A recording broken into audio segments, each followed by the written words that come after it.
Hi, good day everybody. I'm Brian Mackey, Product Manager for RMM, and here are the release notes for the month of April. We started the month with some enhancements to our Psa integration for ConnectWise and Autotask. So we improved the name syncing between the two platforms. We also added a mapping status indicator so you can see if there are any syncing issues. And we also added an authentication support update for Autotask users who are required to re-authenticate in some cases due to their Autotask setup. We are also working on a managed ID field for ConnectWise customers, so stay tuned for a future update on that piece.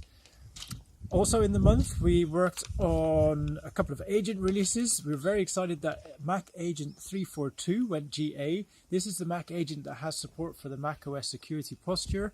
It means that we're using an Apple push notification on the devices, so your end users are no longer prompted for things like kernel extensions and security updates when you install features like managed antivirus. So much better managed service and experience for your end customers with the latest Mac agent. We also released Windows Agent 10.9.12 that has an update in it for the site concentrator features, that it works better with patch management. Please check that out. There was also an update in that agent for F-Secure and the antivirus update check. We also updated the patch management engine with PME version 1.1.14. This includes some set of bug fixes. I'd refer to the release post for all the details there. We also added support for Zoom to third-party patching. We had an update to the managed antivirus engine, a couple of bug fixes there to more cleanly uninstall AVG Free and F-Secure if you're installing managed antivirus onto devices there.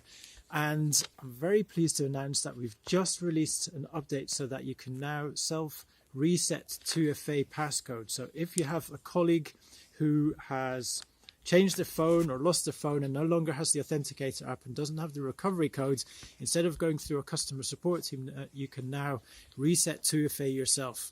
So just go to the user accounts dialog, select the user in question who needs the reset, right click, and then you'll be able to reset.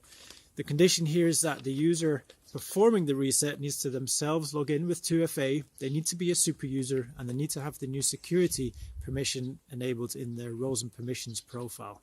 But a much better user experience that will really help you get any locked out users back on track a lot quicker. Okay, that's our release. As ever, go to the release post for all the details. And well, that's it. I've got to go.